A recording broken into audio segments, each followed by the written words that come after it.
এয়া আমাৰ গাঁৱৰ নামদাং গোহাঁই গাঁৱৰ নামঘৰ গেটৰ পৰা ভিডিঅ' তুলি লৈছোঁ। এয়া আমি আজি মইনাপৰীয়া নামঘৰ আৰু ঢেকীয়াখোৱা নামঘৰলৈ বুলি যাত্ৰা আৰম্ভ কৰিছিলোঁ। এই ভিডিঅ'টো এতিয়াৰ নহয়, গৰম দিনৰে ভিডিঅ' হয়। সেই সময়ত বতৰটো খুব ধুনীয়া আছিলে, সৰু সৰুকৈ বৰষুণ দি আছিলে, লগতে ৰাস্তা পদূলিও বৰ্তমান ভাল হৈছে বাবে আমাৰ একো অসুবিধা হোৱা নাছিল। সৰু সৰু বৰষুণজাকৰ মাজেৰে মা, পাপা, মানুহজন আৰু মই ঢেকীয়াখোৱা নামঘৰ আৰু মইনাপৰীয়া নামঘৰলৈ বুলি যাত্ৰা আৰম্ভ কৰিছিলোঁ। এয়া গৈ গৈ আমি প্ৰথম মইনাপৰীয়া নামঘৰৰ গেটখন খুব ধুনীয়া। ইয়াৰেদি ভিতৰলৈ সোমাই গ'লে দ্বিতীয়খন গেট পোৱা যায়। এখন দ্বিতীয়খন মইনাপৰীয়া নামঘৰৰ গেট।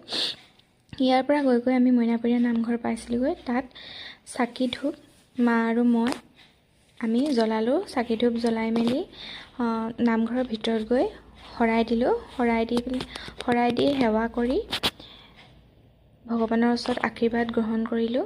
এয়া তাৰ কিছু ভিডিঅ' কৰি ৰাখিছিলোঁ।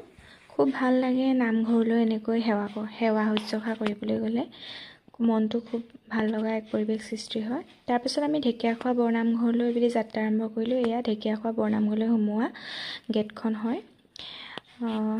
এনেদৰে গৈ গৈ আমি শেষত ঢেকীয়াখোৱা বৰনামঘৰত উপস্থিত হওঁ। এয়া ঢেকীয়াখোৱা বৰনামঘৰৰ প্ৰথম সন্মুখৰ গেটখন। তাৰপাছত এয়া ঢেকীয়াখোৱা বৰনামঘৰৰ ভিতৰ দৃশ্য। যিহেতু আমি গৰমকালি গৈছিলোঁ, এতিয়াৰ কথা নহয়, গতিকে ফেন চলি আছে পূৰা। খুব সুন্দৰ আজিকালি নামঘৰৰ ভিতৰৰ পৰিৱেশবিলাক, মনবোৰ প্ৰশান্তিয়ে ভৰি পৰে। ভগৱানৰ ওচৰত সেৱা কৰি আশীৰ্বাদ গ্ৰহণ কৰিলোঁ।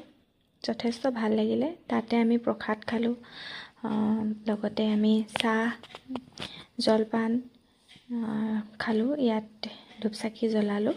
চাহ জলপান খোৱাৰ আগতেই ধূপচাকি জ্বলাই লৈছোঁ। এয়া বটবৃক্ষ 1450 শকৰ। তাৰপিছত এয়া আমাৰ ঢেকীয়াখোৱা বৰনামঘৰৰ কিছু দৃশ্যাংশ। খুব ভাল লাগে মনটো। তাত সেৱা কৰি ভাল লাগে।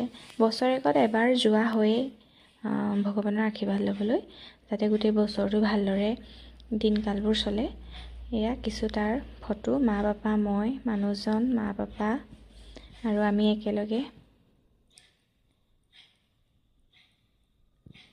এনেকৈয়ে সেই দিনটো খুব সুন্দৰভাৱে মইনাপৰীয়া নামঘৰ আৰু ঢেকীয়াখোৱা বৰনামঘৰত আমাৰ দিনটো খুব সুন্দৰকৈ পাৰ হ'ল।